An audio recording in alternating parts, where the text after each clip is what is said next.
how to successfully pour a beer. Now,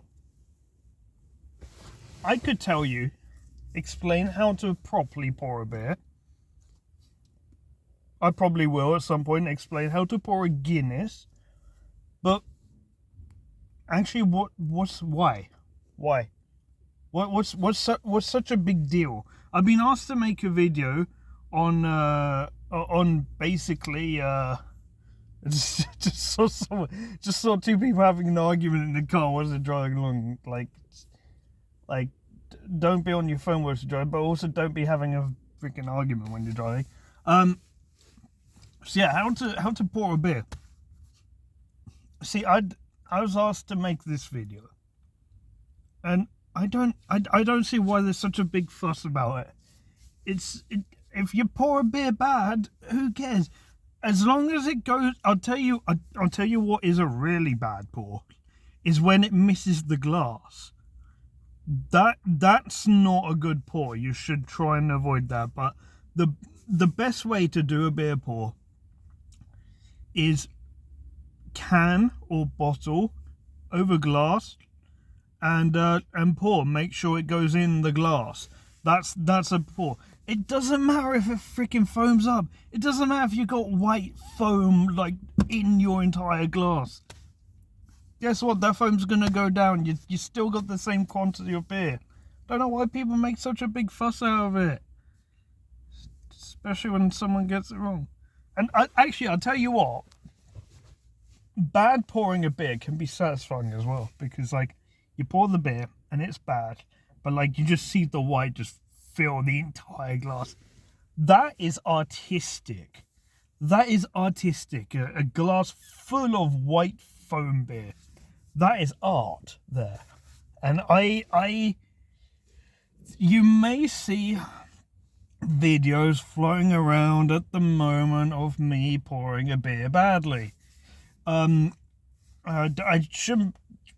need to clarify. I did that artistically, like I did that on purpose. No, okay. So how do you pour a Guinness? A Guinness is like the most difficult beer to pour. No, it isn't. Okay, need a clean glass, but you have to start pouring it slowly. You tilt the glass 45 degrees, you tilt the can 45 degrees, and you start pouring it slowly. Don't pour it too quickly. And as it starts to fill the glass, you slowly start to angle the glass up, vertical, eventually.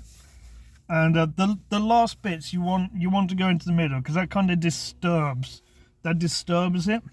So I can get rid of some of the bubbles, and that's how you pour a good Guinness. I can't give you an example right now. I'm in my car.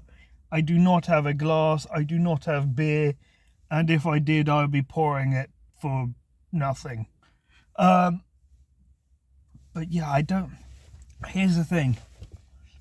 When, like, the only people that get upset with a bad pour are people watching someone pour a beer and they don't have a beer themselves. They're jealous. They say, "Oh, you poured that beer badly." Inside they're like, "I'm so jealous of you. I want that beer." So that's why they kick up a fuss. They're just jealous that you've got a beer and they don't. That maybe it's like 10 a.m. in the morning, or maybe they're in America and they're working and they can't have a beer, but you can have a beer because you're in Europe and it's after 6 o'clock. And yeah, that's it. I think people that complain about beer pours are jealous. They're just jealous. And I think beer pours are artistic as well. If you pour it badly, it's artistic. And I don't see what the whole fuss is about. I mean, sure, I've poured one or two bad beers recently. In the recent future, there might be a few videos that have come out of well, I mean, I don't want to say the glass is half full or half empty. I mean, it's full, but the beer's not even like in there. It's just literally foam. But I drank that later. I just had to wait about 25 minutes.